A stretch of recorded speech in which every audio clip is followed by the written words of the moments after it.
মানুষের জীবনে পরিস্থিতির পরিবর্তন হবে।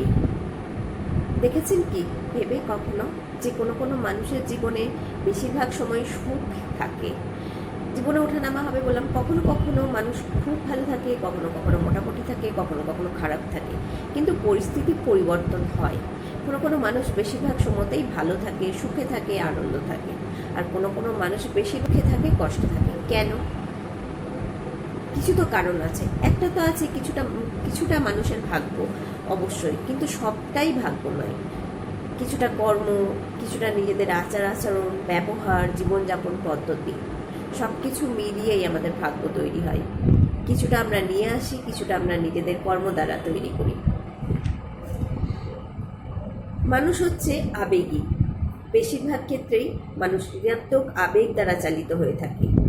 কাজ, ভালোবাসা, শারীরিক সমস্যা, পারিবারিক সমস্যা, পারিবারিক সম্পর্ক, পারিবারিক সমস্যা, টাকা পয়সার সমস্যা, বা আরও যে সমস্ত একটা সংসারে থাকলে চাই, যে সমস্ত কিছু নিয়ে আমাদের জীবনযাপন চলছে, সেই সমস্ত ক্ষেত্রে যখনই ওঠানামা হয় তখনই ভেঙে পড়ে মানুষ। এটা সম্পর্ক নিয়ে হতে পারে, টাকা পয়সা নিয়েও হতে পারে, জমি জায়গা, কত কিছু মানুষের জীবনের সমস্যার জন্য কত কিছু তৈরি হয়ে আছে, আবার এগুলোই সুখেরও কারণ। বিভিন্ন পরিস্থিতিতে দুঃখ কষ্টে জর্জরিত মানুষ যেসব ঋণাত্মক চিন্তাভাবনা করে ভাগ্যকে দোষ দেয়, নিজের সম্পর্ককে নানান কটু কথা বলে, নিজের সম্পর্কে কটু কথা বলে, যার কারণে সেই ব্যক্তির জীবনে সেই সমস্যা আরও বেশি দিন পর্যন্ত বাড়ে। নিজের ভাগ্যকে দোষ দিচ্ছে, এত কিছু, এত নেগেটিভ নেগেটিভ নেগেটিভ নেগেটিভ ভেবে ভেবে সে নিজের জীবন নিয়ে একদম জর্জরিত হয়ে যাচ্ছে লোয়ার এনার্জিতে। সে উঠবে কী করে? ওঠার জন্য তো একটা চাই কিছু, না? তো সেটা তার মধ্যেই আছে। প্রতিটা মানুষকেই চেষ্টা করতে হবে নিজে থেকে ওপরে ওঠানোর। অন্যরা পথ দেখাতে পারে, কিন্তু ওঠাতে কেউ পারে না। সেখান থেকে উঠতে একমাত্র নিজেকেই হবে। অপরদিকে মানুষের পরিস্থিতি সবসময় একরকম থাকে না। আগেই বললাম, অনেক সময় ভালো থাকে, ভালো সময় আসে, ভালো সময়ে মানুষ খুব আনন্দ করে, নিজের ইচ্ছেগুলো পূরণ করে, সব কিছু করে।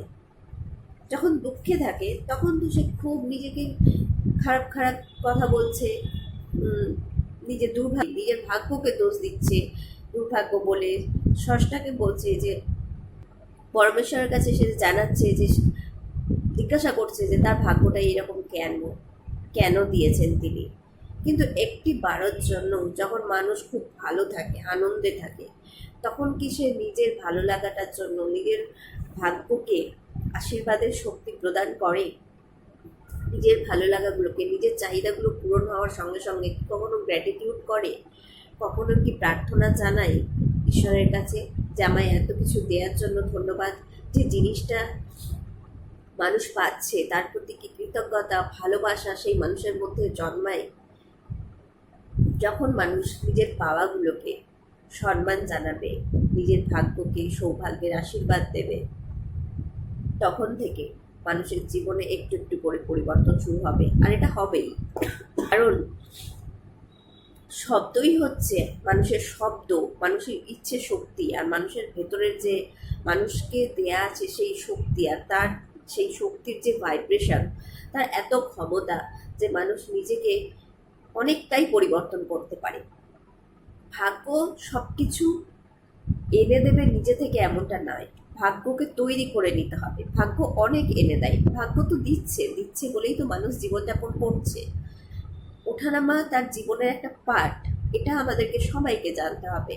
এই পরিস্থিতিতে, এই পার্টে আমাদেরকে যা করণীয় সেটা আমাদেরকে ঠিকঠাকভাবে করতে হবে। এই সম্বন্ধে একটা সৌভাগ্য ও দুর্ভাগ্য নিয়ে একটা ফেংশুই গল্প আছে, সেটা আমি আপনাদেরকে অন্য একটা ভিডিওতে জানাবো। তাহলে যখন দুঃখে কষ্ট জর্জরিত মানুষ নিজের ভাগ্যকে সৌভাগ্যের আশীর্বাদ দিতে থাকবে, পরিস্থিতি এই মুহূর্তে যতই কঠিন হোক, তাকে এই জেনে নিতে হবে যে আমাকে এই পরিস্থিতি থেকে বেরোতে হবে। নিজেকে সেই পরিস্থিতি থেকে বের করার জন্য নিজের ভাগ্যকে আশীর্বাদ দিন, নিজেকে সুস্থ রাখার জন্য নিজের ভাগ্যকে আশীর্বাদ দিন, নিজের জীবনযাপনকে পজিটিভ দিকে নিয়ে যাওয়ার জন্য নিজের ভাগ্যকে আশীর্বাদ দিন। নিজের জীবনে, নিজের সংসারে সমৃদ্ধির জন্য নিজের ভাগ্যকে আশীর্বাদ দিন।